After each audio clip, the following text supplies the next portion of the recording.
The late afternoon sun cast long shadows through the stained glass windows of St. Michael's Church, painting the wooden pews in muted hues of amber and crimson. The air hung heavy with the scent of lilies and frankincense, a familiar combination that did little to mask the underlying solemnity of the occasion. João Martinez's funeral had drawn nearly every resident of Villanova, their black-clad figures filling the church until it seemed the very walls might burst with grief. In the front row, a German shepherd named Max lay at the foot of the closed casket, his chin resting on his paws, dark eyes scanning each new arrival with the unwavering attention that had made him João's most loyal companion. The dog's presence had been non-negotiable. Maria, João's niece, had insisted that Max be allowed to attend, arguing that he deserved to say goodbye as much as any human mourner. Father Miguel stood at the pulpit, his weathered hands gripping its edges as he surveyed the gathering. His voice, usually strong and assured during Sunday services, carried a slight tremor as he began the ceremony. "We are gathered here today to celebrate the life of João Martinez, a beloved member of our community." The priest's words washed over the congregation, but Max's attention suddenly shifted. His ears pricked forward, and a low growl rumbled in his chest as the heavy wooden doors at the back of the church creaked open. A tall figure slipped inside, moving with careful deliberation to minimize disruption. The stranger, for he was indeed a stranger to most, wore a well-fitted black suit that spoke of city sophistication rather than village practicality. His dark hair, touched with silver at the temples, was neatly combed, and his clean-shaven face bore the kind of weathering that came from years spent in thought rather than labor. He might have been anywhere between 40 and 55, but there was something in his bearing that made age seem irrelevant. Max's growl transformed into a sharp bark that echoed through the vaulted ceiling, causing several mourners to jump in their seats. The dog rose to his feet, hackles raised, eyes fixed on the newcomer with an intensity that seemed almost human in its focus. "Max," Maria whispered, reaching for his collar, but the dog shrugged off her touch, taking a step forward as he continued to bark. Father Miguel paused mid-sentence, his expression flickering between annoyance and concern. "Perhaps someone could," he began, but his words trailed off as the stranger did something unexpected. Instead of retreating or showing discomfort at the dog's aggressive display, the man moved forward with measured steps. His dark eyes met Max's gaze without flinching, and a subtle smile touched the corners of his mouth. Not one of amusement, but of recognition, as though he and the dog shared some secret understanding. "Peace, old friend," the stranger murmured, his voice carrying clearly despite its softness. The words held an accent that suggested years spent abroad, yet there was something familiar in their cadence that caused several of the older villagers to exchange glances. Max's barking didn't cease, but it changed in character, becoming less aggressive and more insistent, as though he were trying to communicate something of vital importance. The stranger continued his approach until he stood at the edge of the front pew, and then, in a move that drew gasps from several onlookers, he knelt before the dog. "You remember, don't you?" he said softly, extending his hand palm up toward Max. "You always were more perceptive than most." The tension in the church grew thick enough to cut with a knife. Father Miguel's knuckles whitened on the pulpit as he watched the scene unfold, and Maria leaned forward, her dark eyes narrowing as she studied the stranger's face. Max's barking subsided to a whine, his tail low but not quite tucked, as he took a hesitant step toward the offered hand. He sniffed and twice, and then let out a sound that was neither growl nor bark but something in between, a sound of recognition tinged with uncertainty. "Who are you?" Maria finally asked, her voice carrying the weight of unspoken questions. "How did you know my uncle?" The stranger rose slowly, his movements deliberately non-threatening, though Max continued to watch him with unwavering attention. "My name is Eduardo Reese," he said, turning to address not just Maria, but the entire congregation. "And while many of you don't know me, I knew João better than most." He paused, his gaze moving to the casket. "Or perhaps I should say, I knew him when it mattered most." A murmur rippled through the church as people leaned together, whispering behind raised hands. Father Miguel cleared his throat, attempting to regain control of the situation.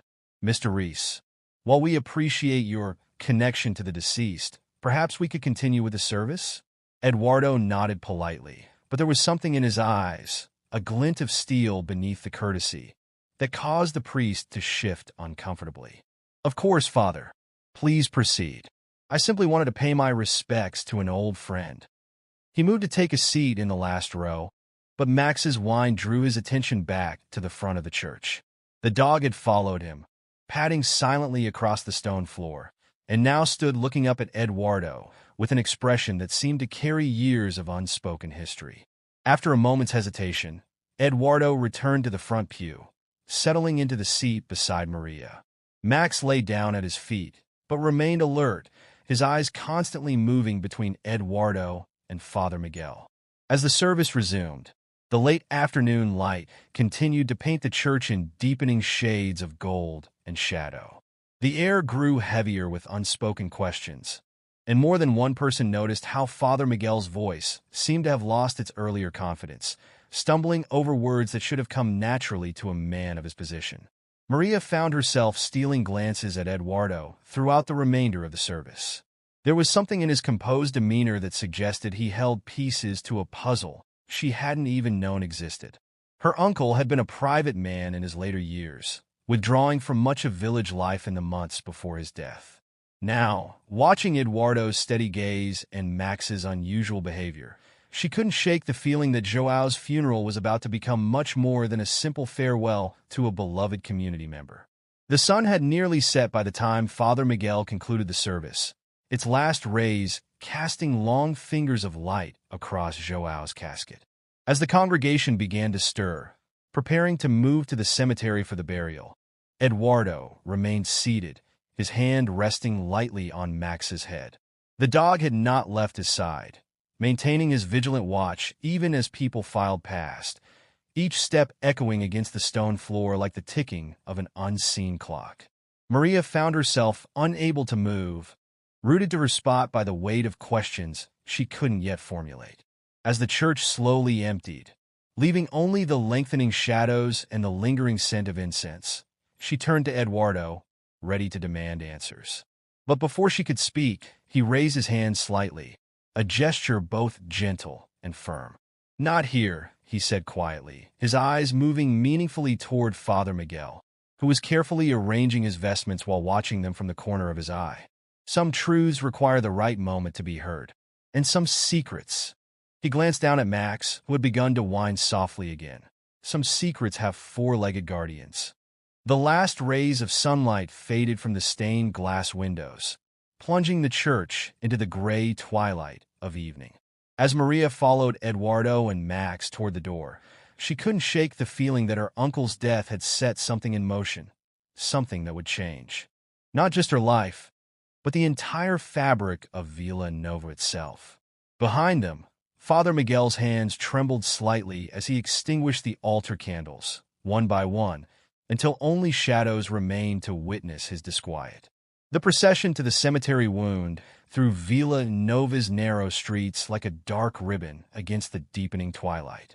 Oil lamps flickered in windows, their warm glow a stark contrast to the somber mood that hung over the village. The sound of footsteps on cobblestones echoed off ancient stone walls, creating a hollow rhythm that seemed to pulse with unspoken tensions. Eduardo walked slightly apart from the main group, his presence drawing curious glances from the villagers. Max padded silently beside him, no longer barking, but maintaining a watchful vigilance that seemed to grow more intense with each step they took. The dog's behavior had shifted from its earlier aggression to something more complex, a mixture of protection and warning that made several mourners give them a wide berth. Maria found herself drifting toward the back of the procession, watching Eduardo's tall figure cut a sharp silhouette against the purple-gray sky. Questions tumbled through her mind like autumn leaves in a storm, each one leading to another, deeper mystery. Her uncle had never mentioned Eduardo Reese, yet Max's reaction suggested a connection that went beyond casual acquaintance. Father Miguel's voice carried from the front of the procession, leading the mourners in prayer. But there was an undercurrent to his words that hadn't been there before, a tension that seemed to tighten with each glance he cast toward Eduardo. The priest's usually steady hand shook slightly as he held his prayer book, and twice he stumbled over familiar Latin phrases that should have flowed smoothly from years of practice. As they approached the cemetery gates, their wrought iron scrollwork casting elaborate shadows in the last light of day, Max suddenly stopped. His ears pricked forward, and a low growl rumbled in his chest. Eduardo paused beside him, laying a gentle hand on the dog's head, but his eyes were fixed on something ahead, or someone. Through the gathering darkness, Maria could see a figure standing among the gravestones. Antonio Santos, the church treasurer, speaking in hushed tones with Father Miguel. The two men broke apart quickly as the procession approached, but not before Maria caught a glimpse of something passing between them. A flash of white that disappeared quickly into Antonio's coat pocket. Eduardo's expression remained neutral, but there was a slight tightening around his eyes that suggested he had noticed the exchange as well. Max's growl deepened, and for a moment, the dog seemed torn between staying by Eduardo's side and charging forward toward the two men. "Easy, old friend," Eduardo murmured, his words barely audible above the shuffling of feet and murmured prayers. "There will be time enough for truth." The burial service began as the last traces of daylight faded from the sky. Lanterns had been placed around Joao's final resting place, their flickering light casting uncertain shadows across the faces of the mourners. Maria found herself standing between Eduardo and her cousin Sofia, acutely aware of the currents of tension flowing beneath the surface of the gathering. Max had positioned himself at the foot of the grave, his posture alert despite his apparent calm. His eyes never left Father Miguel, tracking every movement the priest made with an intensity that seemed almost human in its focus. When Antonio stepped forward to offer a few words about Joao's contributions to the church-building fund, the dog's ears flattened against his skull, though he remained silent. "Joao Martinez was a generous supporter of our community," Antonio said, his voice carrying clearly in the still evening air. His contributions to the church renovation project were substantial. He paused, glancing briefly at Father Miguel before continuing. "We will miss his presence in our weekly financial meetings." Eduardo shifted slightly at these words, and Maria noticed his hand move to his jacket pocket, where something made a faint crinkling sound. Paper, perhaps, or envelope. Before she could ponder this further, Max suddenly lifted his head and let out a long, mournful howl that seemed to pierce the very heart of the gathering darkness. The sound echoed off the surrounding hills, causing several mourners to cross themselves nervously. But it was Father Miguel's reaction that caught Maria's attention. The priest had taken an involuntary step backward, his face draining of color as though the dog's cry had carried some terrible accusation. "Perhaps," Eduardo spoke for the first time since entering the cemetery, his voice carrying an authority that drew all eyes to him. "Your financial meetings will be missed for reasons beyond mere attendance, Antonio." He paused, his gaze moving deliberately between the treasurer and the priest. Joao had a remarkable memory for numbers, didn't he? And an unfortunate habit of asking uncomfortable questions. The silence that followed these words was broken only by the distant sound of church bells marking the hour. Antonio's face had gone as pale as Father Miguel's, and several of the older villagers exchanged meaningful glances. Joao's questions about the church renovation fund had been a source of tension in recent months, though few had paid much attention to his concerns at the time. Maria felt a chill that had nothing to do with the evening air. She remembered her uncle's increasing agitation in the weeks before his death, the late-night phone call she had overheard, and the way he had begun locking his study door, something he had never done before.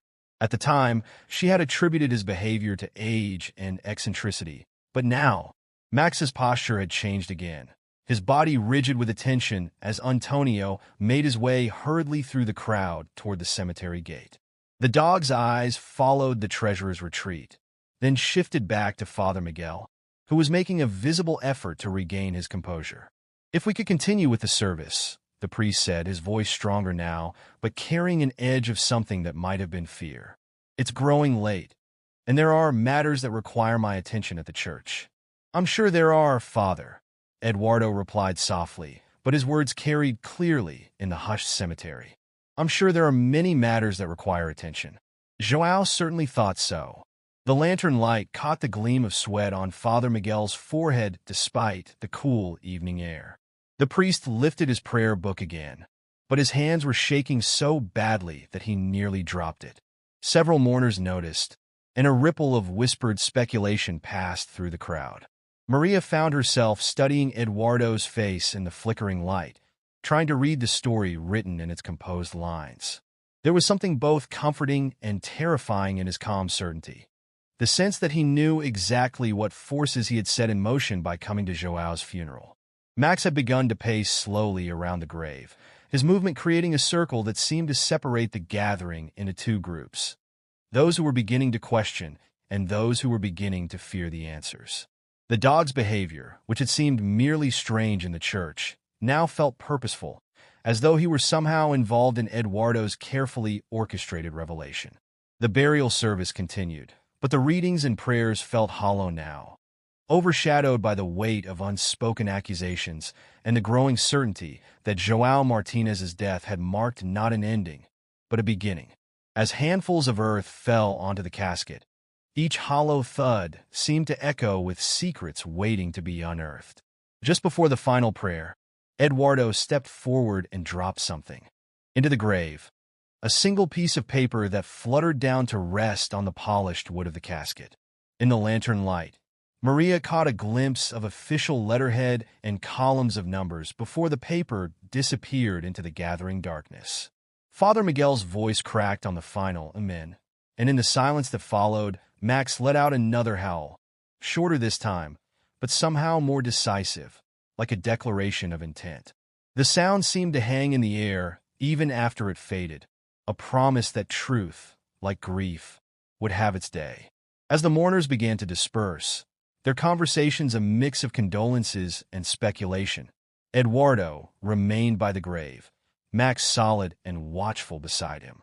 Maria found herself unable to leave, drawn by the certainty that her uncle's death contained mysteries she had never suspected, mysteries that Eduardo Reis had come to unveil. The last lantern cast long shadows across Joao's final resting place, and in its flickering light, Maria saw Eduardo reach into his pocket again, withdrawing what appeared to be a small key. The metal caught the light for just a moment before disappearing back into his jacket, but in that brief flash, Maria recognized it. Identical to the one her uncle had always worn on a chain around his neck, the key he had claimed opened nothing of importance. Behind them, Father Miguel's footsteps hurried away into the darkness, accompanied by the soft rustle of his vestments and the heavier tread of Antonio, who had returned to escort him back to the church. Their urgency spoke volumes in the quiet cemetery, and Max's low growl followed them until they passed beyond the gates. Eduardo turned to Maria, his expression softening slightly as he met her questioning gaze. "Your uncle," he said quietly, "was a braver man than most knew.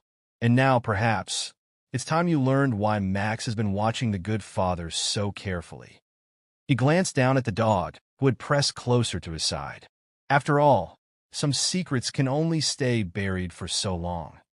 The wind whispered through the cypress trees surrounding the cemetery, carrying with it the first hints of change.